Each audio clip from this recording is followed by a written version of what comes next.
Y nuestra primera pregunta va a ir dirigida... Parece que en nuestros programas semanales... Buenas noches, bienvenidos a la emisión de este viernes 9 de agosto. Uno de los logros más importantes que tiene esta televisión. Cuando la televisión informa sobre algún hecho marginal, en ese momento deja de serlo. Pues yo creo que debió ser eso. La creencia de que había noticias cercanas que nunca podrían salir en un medio de comunicación. Yo creo que creíamos francamente en la comunicación como un método para hacer sociedad, para construir esa participación y hacer una sociedad mucho más dinámica, mucho más participativa.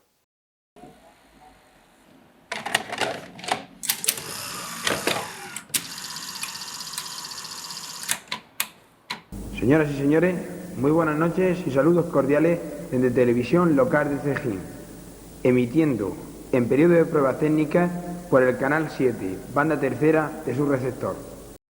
Mi nombre es José María López y yo fui uno de los muchos jóvenes que formamos aquella televisión por el 1983.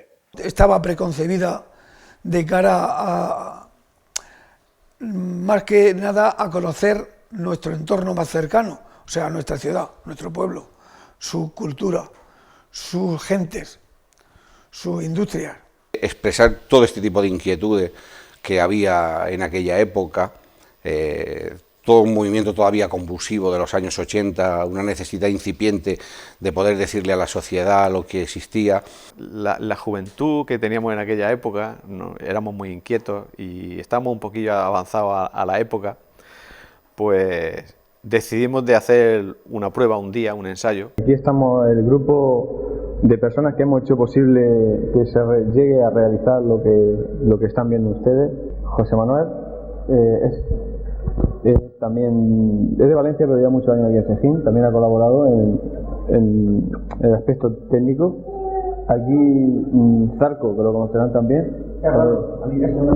Ahí también tenemos a Pepe Conde y yo, que me llamo Paco. Primero era nuestra diversión, divertirnos nosotros, no haciendo daño a nadie, y luego pues darle a conocer al pueblo cosas que pasaban y que había en el pueblo y que el 90% de los cejineros no lo conocían.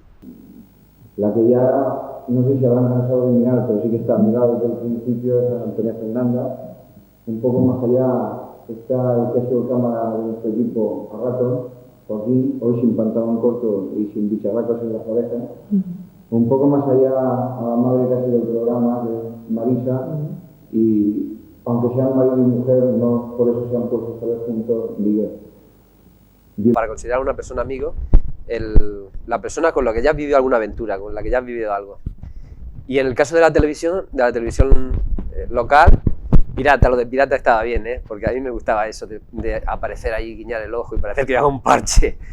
En la televisión esta, la verdad es que fue un motivo de unión y de cohesionar a un grupo de gente que se conocía antes, pero que amigos, la verdad es que no éramos solamente conocidos. Un saludo para la televisión local de Cejín, que ha colaborado con nosotros para este despliegue de medios técnicos. Yo creo que fue aprovechando pues un vacío legal, aquella prohibición que hubo en los años 60 de las emisoras locales, o creo que más bien fue por la inconsciencia de la juventud lo que nos llevó a crear esta emisora de radio, lógicamente sin ninguna noción teórica de cómo funcionaba una radio, solo pues lo que escuchábamos, los transistores de nuestras casas, esa experiencia que teníamos. Sí, lo que teníamos claro totalmente es que queríamos que fuera pues una radio plural, una radio participativa, una radio que le hiciéramos gente normal y corriente para gente normal y corriente. Sintonizas Radio Estudio Cejín, en su programa de medianoche, El Baúl de la Música. En aquel mismo movimiento, en aquel movimiento cultural que existía, en aquel movimiento incipiente de democracia, en aquel momento en el que la gente realmente estaba interesada en manifestarse y en decir lo que sentía y expresar lo que sentían, se montó otro medio de comunicación donde poder largar. Aquel era la radio, se inició de alguna manera también, como digo, con muy poca gente, lo iniciamos unas 10, 12 personas, aportando 1000 pesetas de aquella época. Nos cedieron lo que había sido la antigua emisora de radio de Cejín, pero que era en un edificio que estaba prácticamente derruido. Lo primero son los recuerdos de la edad, de tener 18 o 19 años. Y pues claro que hay muchas anécdotas. Principal me acuerdo que en la Onda me declaré a la que hoy es mi mujer. Luego también multitud de anécdotas, pero lo más importante es que se forjaron amistades que aún, ya después de tantos años, todavía duran. Recuerdo a gente de toda clase, estudiantes de todo tipo de cosas, profesionales, gente con diversa formación, con diversas creencias. Recuerdo a un joven Pepín Liria que aún en ese momento, pues me imagino que él no pensaba en ser torero. ¿Cómo fueron los orígenes de todo esto? Bueno, sí, todo el mundo se pregunta cómo surge una idea de esta. La verdad es que ya había alguna tentativa anteriormente, siempre en vacaciones, en verano. El año pasado recuerdo, Miguel Molina hizo, oye, ¿por qué no hacemos tal una emisora? Porque yo tengo la experiencia de cuando estaba estudiando en Murcia, en Miguelín, pero incluso allí teníamos una emisora muy pequeña que hizo él, ¿no? Incluso hicimos algún programa así en plan muy aficionado. Y este verano, cuando llegó prácticamente a los finales de vacaciones, pues surgió otra vez la idea, pero parece que esta vez con más fuerza. Y mira, empezamos muy ilusionados y llevamos ya más de 3 meses trabajando en esto. O sea, nosotros lo que pretendemos es que esto se legalice y poder trabajar con la cara descubierta, aunque no se nos vea, vamos. Sí, de todas maneras se trabaja bastante con la cara descubierta, ya, ¿no? Pero sin tapujos ya de ningún tipo. Sí, y trabajo a pulmón abierto y además un trabajo que va a ser eterno. La televisión local nace, tenemos que situarlo en 1983, en el contexto histórico que estábamos. Apenas tenía unos años la democracia española. En cuanto a comunicaciones, las emisoras privadas y autonómicas ni estaban ni se les esperaba, nadie pensaba en eso en ese momento. Lógicamente había una televisión única, que era la televisión española, donde una noticia local no había una distancia tremenda. Eran noticias, pues, lógicamente, generalistas y demás, donde la noticia de un pueblo no podía entrar de ninguna manera. Tendría que ser algún asesinato, alguna catástrofe para que se diera la noticia de un pueblo. Nosotros, nuestra televisión era la expresión de las personas que había en Cejín. Representamos su vida, sus sentimientos, sus sensaciones, y creo que eso era lo que aportaba, el que era un reflejo directo de cada una de las personas en aquella pantalla, que Televisión Española en aquellos momentos no se acercaba tanto a los ciudadanos. Al fin y al cabo creo que la cercanía, sobre todo, de tener un medio en el que ellos estaban completamente reflejados. Estaba la televisión única y los programas pues no hablaban nunca de lo nuestro. Y aquello pues sí, efectivamente, la gente esperaba que llegara el viernes para sintonizarnos. Un localismo, pero un localismo universal, porque la gente se sentía identificada y se veía en la televisión, pero además se sentía que no era una cosa aislada, como te decía al principio, una cosa de un pueblo desconocido, sino que sentían que lo que la gente hacía, sus pensamientos y la gente que vivía en Cejín, tenían también una proyección y un valor. Yo creo que sirvió mucho para reivindicar eso, para reivindicar el valor patrimonial, no solamente de los valores patrimoniales culturales, como te he dicho antes, sino también el valor humano y el valor de muchísima gente de Cejín que eran especialistas o que tenían habilidades desconocidas para los demás. Fue una manera de crear comunidad. Cejín no era diferente a otros pueblos, a otras ciudades, con la diferencia siempre que en ese momento había de la ciudad al pueblo. Cejín estaba su gente ávida de cultura, hubo una gran movida en ese tiempo, empezaba lo que algunos compañeros nuestros de la televisión decían y llamaban la movida cejinera. La cultura es que explosionaba por todos sitios y en diferentes áreas. Yo creo que en ese momento la sociedad ceginera, igual que la española, se estaba tiñendo de venir de ese blanco y negro duro, con mucho contraste, se estaba tiñendo de color, pero de un color intenso, por las ganas que tenía la gente.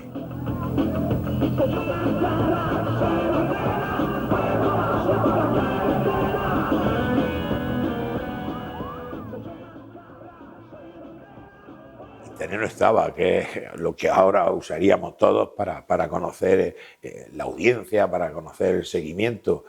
Entonces tenía que ser el boca a boca. Lo que nosotros hacíamos era salir a la calle, grabar encuestas, le preguntábamos a la gente qué les parecía lo que estábamos haciendo, pero qué meterían ellos, qué harían ellos para... Y bueno, y había multitud de sugerencias. Nos encontramos en una de las calles donde está ubicado nuestro habitual mercadillo semanal de los miércoles. Pretendemos hacer una encuesta para saber el nivel de audiencia de nuestro público de Cejín. Oye, ¿conoces tú la emisión de nuestra televisión local aquí en Cejín? Sí, a veces la he visto. ¿La has visto a veces? Sí. ¿Y qué te parece?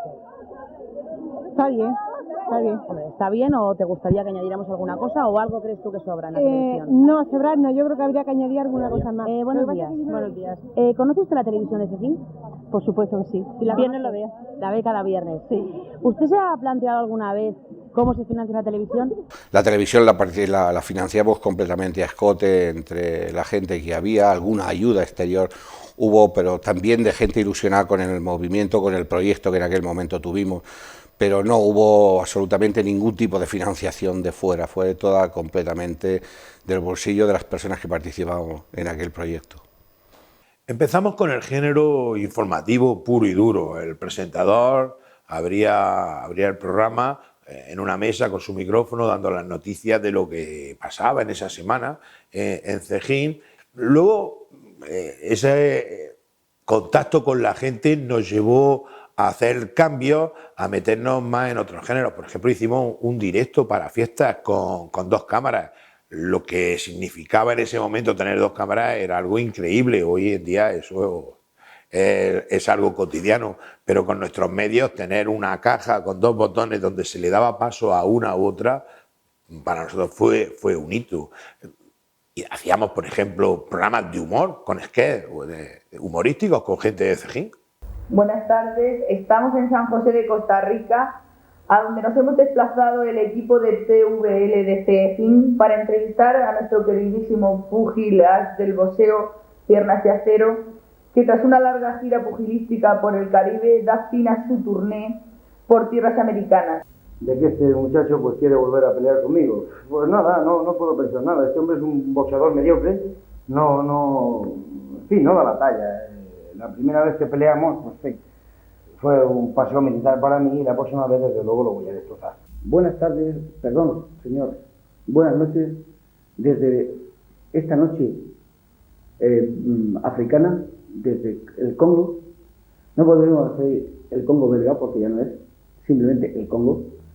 Tenemos con nosotros a otro púgil ceginero, nuestro gran púgil, Ombligo de Oro. Este es un paquete, no, el paquete es el otro, y además se lo demuestro aquí en la plaza de toros de Cejín, en el campo de fútbol de Cejín, siempre al lado de mi Virgen, porque es la que me defiende y la que me prepara, y yo he dado mucha vuelta al campo de fútbol de Cejín, mucha vuelta a la plaza de toros de Cejín, y me he preparado muy bien para que este tío no me gane. Una parodia de 2 amigos encantadores y muy íntimos, como Manolo, más conocido como Manolo el del Molino, y Paco Ventana, y los dos, la parodia constaba con que eran 2 boxeadores, y aquello resultó muy cachondo, muy gracioso, porque los dos eran y son 2 personajes muy conocidos y muy queridos en Cejín.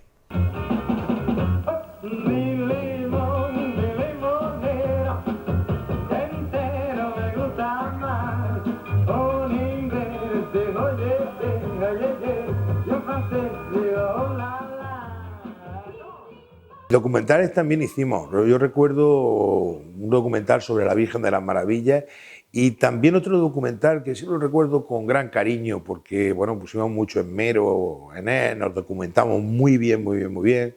y contábamos una historia que escribió un escritor cejinero, Lorenzo Fernández Carranza, Pepe el Lampiño.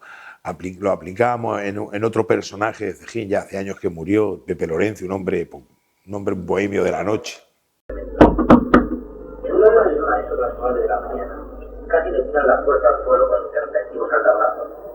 Se colocó la ropa como Dios le encantó cuando la misma moradamente con la cara alta y la barba echada. ¿Qué pasa? Sí. Y falso, casi como está. Las fiestas no representaban para el antiguo ningún acontecimiento especial. Se vivía a su manera, dependiente y sin compromiso, puñetado. Encendido cuando yo te diga. Ya, encendido ahora. Su sinagoga salió la primera vez en televisión. Sobre este cuento se hizo una especie de guión para trabajar el asunto. Nos entrevistamos con este personaje que vivía en la casa y era auténticamente un personaje novelesco, un personaje de leyenda.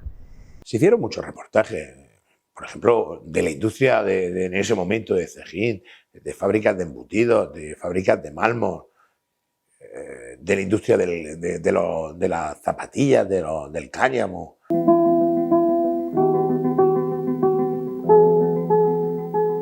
El discípulo atento inyecta la almaraz y suministra a este oficio moribundo un hálito de vida.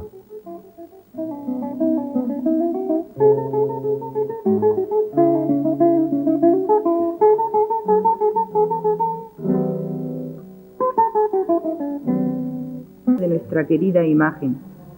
Nótese que la orden franciscana llega a Cejín en 1566, solo 6 años después de que el pueblo fuese totalmente independiente. En boca de todos los aficionados está el hecho incuestionable de que el Cejín Club de Fútbol atraviesa unos momentos realmente delicados. Le quisiera preguntar, usted yendo por carretera con su coche, si se le calienta, ¿sabría cuáles son los motivos y forma de arreglarlo? Pues forma de arreglarlo, pues si se calienta, pues falta agua o arreglarlo no. Sí.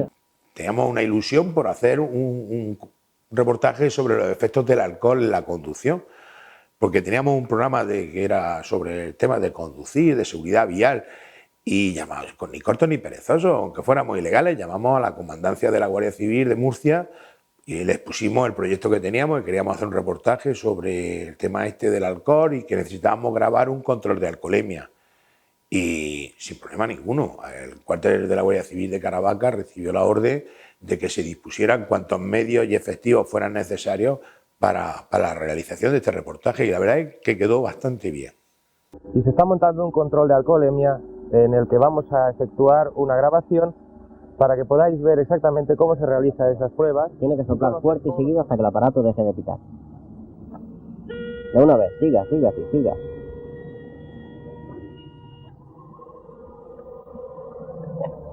Este positivo. Pero hombre, si no he bebido nada, no he tomado nada. El control de alcoholemia fue una idea de Miguel Carreño y de Marisa, que a la sazón tenían y tienen una autoescuela, y ellos estaban y están muy interesados por la seguridad vial. Y a través de Miguel, pues contacta con la comandancia de la Guardia Civil en Murcia y les dice que queremos hacer un control de alcoholemia para la televisión local, imagínate tú. Pues nuestra sorpresa fue cuando le confirman que evidentemente mandan un equipo para hacer nuestro control de alcoholemia y que lo grabáramos. Sabíamos que era ilegal, pero vamos, sabíamos de esa ilegalidad, pero con una naturalidad total. Es que no teníamos ningún problema, ni éramos, ni nos considerábamos ningunos héroes por saltarnos la legalidad. Pero yo repito, era una ilegalidad asumida y vivida con normalidad. Era raro, por no ir. Alguna vez tuvimos que ir al cuartel de la Guardia Civil porque nos avisaban en la casa de algún guardia para sintonizar la frecuencia nuestra. Lo vivíamos con mucha naturalidad. Pues sabíamos que era completamente ilegal. Sabíamos que no había absolutamente nada tampoco que estuviera regulando este tipo de televisiones. Yo es que no sé si era muy ilegal lo que estábamos haciendo, aunque yo creo que no perjudicábamos a nadie, todo lo contrario, hacíamos pasar bien. En ningún momento nos planteamos el que aquello si era legal o ilegal. No, simplemente lo hacíamos totalmente desinteresados. Que estuviésemos de alguna manera condenados por haber llevado cultura, me parecía que era algo tan absurdo, sobre todo en aquel despertar de la democracia, que no nos daba absolutamente ningún miedo hacerlo. Por lo tanto, participamos en ella bajo la posibilidad, o sea, conociendo perfectamente su ilegalidad. Bueno, en ese momento no había nada legislado a nivel nacional, ni televisiones autonómicas ni nada. Pues el delegado del gobierno de la época mandó a las fuerzas de orden que clausuraran y precintasen los equipos. Yo estaba, precisamente, mi actividad, mi trabajo estaba muy cerca del cuartel de la Guardia Civil. Mi sorpresa fue mayor cuando llegó el comandante de puesto diciéndome que doliéndole mucho, que venía en misión oficial con una denuncia y con una orden de la delegación del gobierno para que procediera a precintar los equipos de emisión que eran ilegales. También nosotros no le estábamos robando a nadie nada, no estábamos gastando un material de ningún sitio, no estábamos usurpando una frecuencia, no estábamos quitando ese día, el viernes por la noche que emitíamos, encima y ya no podía hacerlo Televisión Española, no, nosotros teníamos nuestro repetidor propio. Era un canal que no interfería en la señal de Televisión Española, pero en la misma banda, y lo único que tenían que hacer los ciudadanos de Cejín era mover el dial del televisor para sintonizarlo. Bueno, hasta tal punto teníamos nuestro repetidor propio que yo recuerdo en el año 85 la final de baloncesto de los Juegos Olímpicos en la que jugó España contra Estados Unidos, que todos recordamos aquel partido, hubo un problema técnico en el repetidor de Cejín y una parte importantísima de Cejín no podía ver el partido. Y ese partido cogimos la señal de Televisión Española y lo ofrecimos por nuestro repetidor. Alford Robertson. Perkins, qué colocación.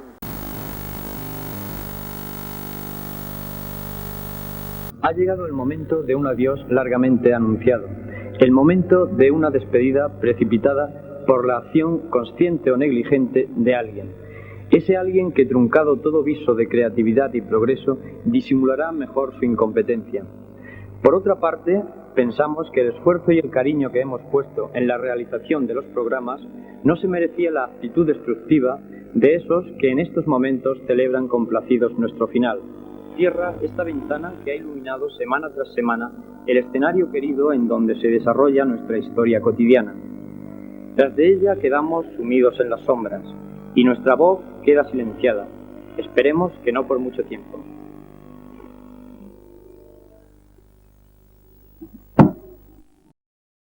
Y nos sorprendió muchísimo que de alguna manera molestase el que ese tipo de televisión, que además se había hecho tan del pueblo y que además era hecha para el pueblo de aquella manera, que viniese Cogimos tremendo cabreo. Aquello fue... La verdad es que hubo lágrimas, hay que decirlo que hubo lágrimas, fue muy emocionante. Ese cierre de la ventana, esa lectura del manifiesto cerrando la ventana, bueno, pues puso punto y final a esta loca aventura. No supimos quién o quiénes, o tal vez sí, y tampoco quisimos tampoco remover aquello. Tal vez fue gente pues, que no le gustaba que se hablara de su pueblo, que se contaran las cosas cotidianas que pasaban. Desde luego, lo que sí consiguieron en ese momento fue cerrar una ventana a la libertad. Yo creo que en ese momento no éramos conscientes de los logros que alcanzamos con este proyecto. Yo creo que fue mucho tiempo después, cuando tomamos conciencia de todo lo que hicimos y de lo que logramos en ese momento. Tampoco sabíamos que en ese momento éramos la cuarta emisora de televisión por onda en España. Nosotros éramos lo que quisimos ser. No nos importaba mucho la estadística, ni la sabíamos en ese momento. Nosotros entrevistamos a Paquirri 16 días antes de su fatal cornada, y fue la última entrevista en vídeo que se le hizo con vida. Sí, vamos a preguntarle, ¿cómo lleva la temporada este año? Muy bien, estoy contentísimo porque francamente tiene más cosas positivas que encontrar. Otra vez vuelve a torear en Cejín, ¿te acuerdas cuando fue la última vez? Junto a Antonio Bienvenida. No, no me acuerdo. Y precisamente había preguntado, pero no nos recordábamos si habíamos toreado en Cejín. Sí, te dimos una vez con Antonio Medida y otra toreando con tu hermano. ¿2 veces toreado de aquí? Sí, señor. Bueno, ¿nos vas a deleitar con el tercio de banderilla? Pues voy a intentar hacer todo lo que puedo y espero que si tengo suerte con el toro así será. Si no, esperemos que salga lo menos malo que se pueda. Vale, muchas gracias y buena suerte, maestro.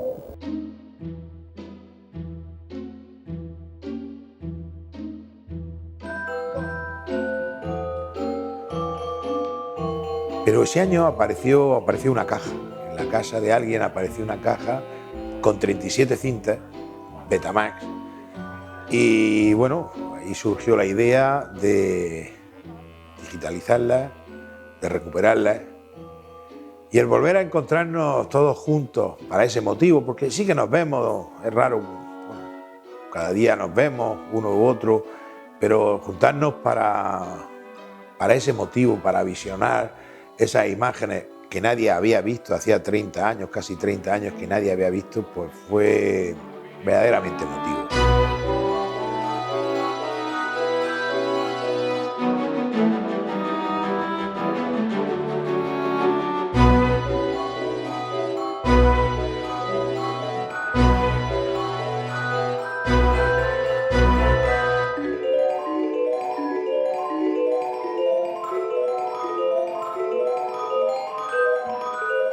Esta ventana a la libertad que se cerró en 1985, bueno, otros después la abrirían porque ya la palabra libertad, esa ventana ya era imparable, nadie ya podía pararla.